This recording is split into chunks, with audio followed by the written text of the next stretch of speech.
que certains d'entre vous se souviennent de leur premier moment dans le monde du travail? Moi, je m'en souviens bien. J'étais débordante d'énergie, pleine de bonne volonté. J'avais plein d'idées, mais je dérangeais beaucoup aussi. Typiquement, j'étais le genre de personne qui remettait toujours tout en question, qui n'hésitait pas à dire au management directement quand j'étais pas d'accord avec leurs décisions. En réunion, j'étais la personne qui faisait la blague de trop, celle qui met tout le monde mal à l'aise.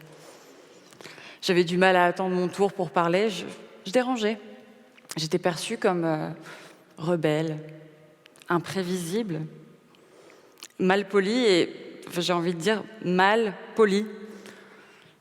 Je rentrais pas vraiment dans les cases, j'étais pas lisse. Maintenant, on est 13 ans plus tard, j'ai 37 ans et je suis coach. Et mes clients, ils sont comme moi. C'est des personnes qui ont un TDAH, le trouble déficit de l'attention avec ou sans hyperactivité. Je suis venue vous parler de ça ce soir. Pourquoi ? Parce que je pense qu'il est temps et qu'il est essentiel de s'intéresser à ce type de profil bien particulier. Le TDAH, c'est une différence neurologique qu'on a de naissance. Le cerveau TDAH, il a une anatomie qui est bien à lui, bien singulière, et il a une irrégularité dans sa production de noradrénaline et de dopamine. Ce sont des neurotransmetteurs qui sont impliqués dans des processus très pratiques dans la vie de tous les jours, comme l'apprentissage, la motivation, la mémoire. Voilà. Et je vais y arriver. J'ai besoin d'un peu d'encouragement, peut-être.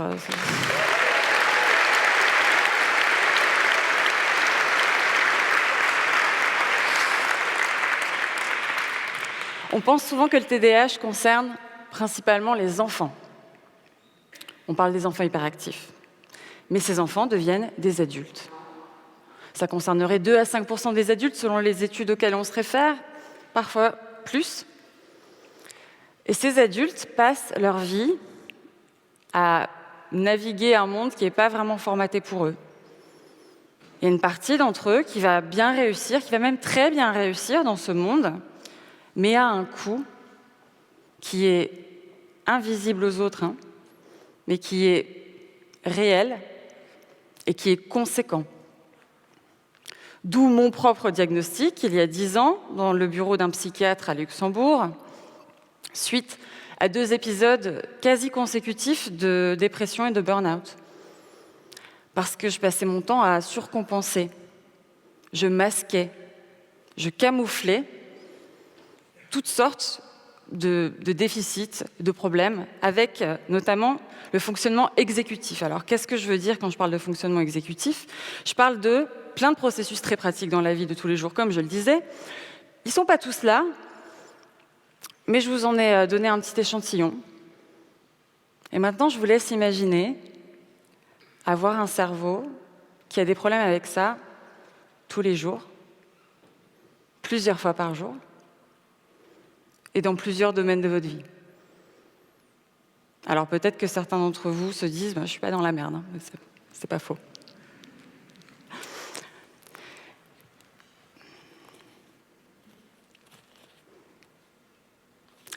Ces facultés, elles nous sont accessibles, mais que dans certaines circonstances. Des circonstances bien particulières, dans lesquelles on se fait plaisir, dans lesquelles on est passionné. Donc on va pouvoir y accéder. Seulement, si on prend l'exemple d'un collégien qui a le TDAH, qui n'arrive vraiment pas à se mettre à ses révisions, qui n'arrive vraiment pas à se motiver, juste lui dire « mais t'as qu'à t'y mettre, force-toi un peu, fais un effort ». C'est un peu comme si on disait à un aveugle « tu veux pas essayer d'ouvrir un petit peu plus grand les yeux pour voir si ça t'aide ?» Donc en parlant de problèmes de vue, moi je voulais vous parler un petit peu de la vue du temps quand on a le TDAH.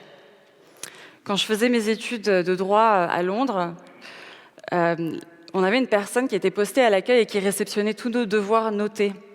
Cette personne, elle avait un tampon horodateur, parce qu'on devait soumettre nos devoirs, non pas seulement à une date précise, mais à une heure précise. Après ça, ça comptait pas. Et moi, mes devoirs, je les rendais d'une manière particulière, parce que la première page était à temps, mais pas les autres. C'est possible, hein, je vais vous expliquer. J'étais donc dans la bibliothèque en train de faire les dernières retouches. Je n'avais pas dormi de la nuit, bien entendu, j'avais tout fait à la dernière minute. Je commençais l'impression. J'amenais la première page à cette dame qui, vous l'aurez compris à force, était devenue ma complice.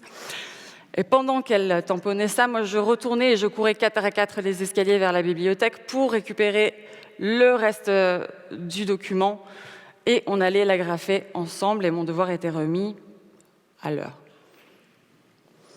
Alors peut-être que certains d'entre vous vont se dire « Ok, mais les étudiants, on a tous fait ça, on a tous fait des trucs de dernière minute. » Oui, sauf que moi, je ne savais pas faire autrement. J'étais incapable de faire autrement. Et j'ai su plus tard que c'est parce que quand on a un TDAH, quand on est TDAH, on a une myopie du temps.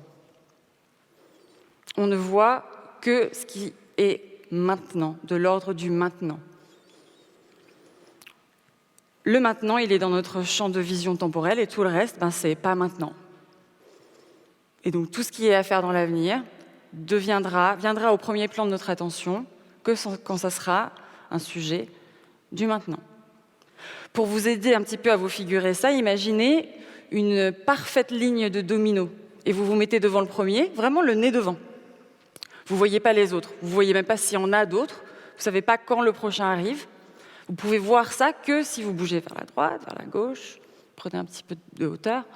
Cette prise de perspective-là, elle n'est pas accessible à un diagnostic TDAH. Alors, c'est pour ça qu'on ne gère pas bien notre temps, parce qu'on ne le voit pas comme les autres. Peut-être que vous vous dites, d'accord, ok, ils n'ont pas une super bonne notion du temps, mais bon, ils ont quand même une vague idée de ce qui est important, de ce qu'ils doivent faire. Alors, malheureusement, encore une fois, ce n'est pas si simple. Parce que la notion d'importance, on ne l'intègre pas vraiment comme les autres, on la comprend, on sait ce que ça veut dire, on a compris. Mais dire à un enfant TDAH qu'il faut écouter la maîtresse parce que c'est important, ou dire à son mari TDAH qu'il faut payer l'amende avant qu'elle soit majorée parce que c'est important, oui, ils le savent. Mais l'intention de le faire va se traduire en action que si cette chose vient se mettre au premier plan de leur attention. Alors moi, je décris souvent ça à mes clients par l'acronyme unique. L'urgence, on a vu. Le N pour nouveauté, le I pour ce qui est intéressant et le C pour challenge. Si une personne TDAH est présentée avec une tâche qui n'a pas un de ces éléments, c'est mort. C'est d'ailleurs un petit peu sur ça qu'agit le méthylphénidate, qui est la molécule la plus fréquemment prescrite au profil TDAH. C'est un peu plus connu sous le nom de Ritaline, son ancien nom. Et cette molécule, ce qu'elle fait, c'est qu'elle va agir sur notre système de récompense. Elle va nous faire anticiper une récompense par rapport à l'effort qu'on fournit, qui est plus grande que ce qu'on verrait sans le médicament. Donc, pendant un petit temps, elle va nous rendre un peu plus normaux, un peu moins TDAH. Alors, petit problème avec le nom, hein. On n'a pas un déficit de l'attention en réalité. On a juste une manière différente de l'allouer et de la gérer. La plupart des gens ont une attention dite en projecteur. On fait attention à une chose à la fois, en séquentiel, de manière linéaire. Pour le cerveau TDAH, il va aller s'emparer de tout ce qui peut capter son attention sans toujours faire le tri.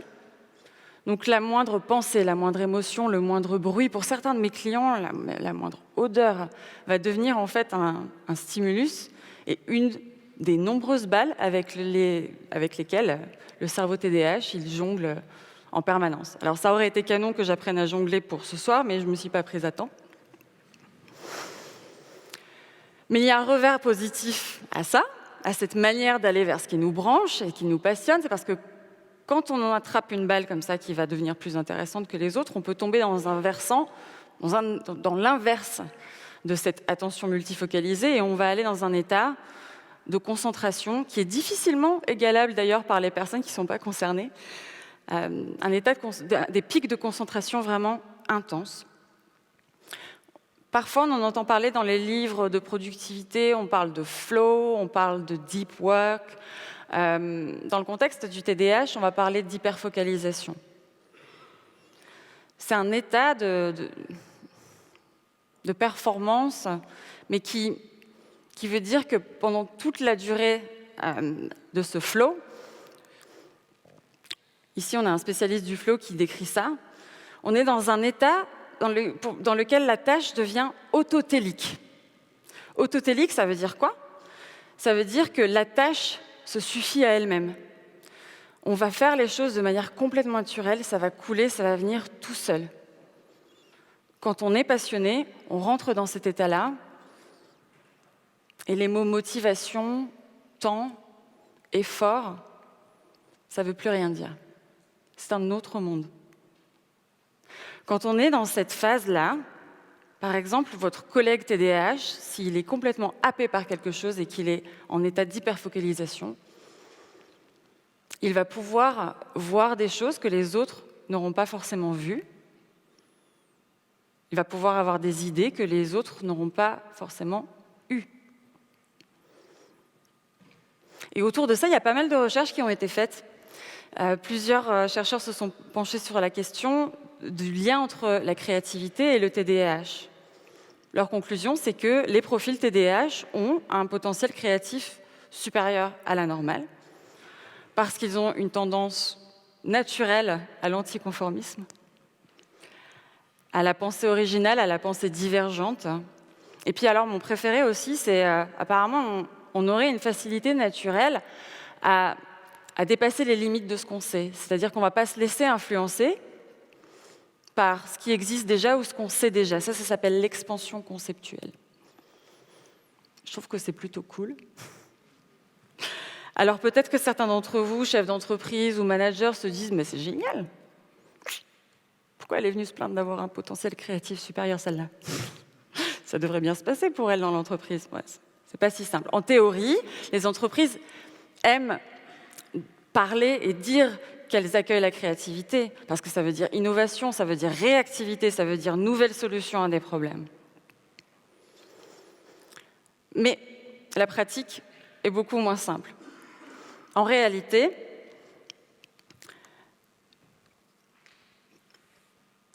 « 29% des managers britanniques qu'on a interrogés seraient mal à l'aise à l'idée d'embaucher quelqu'un comme moi.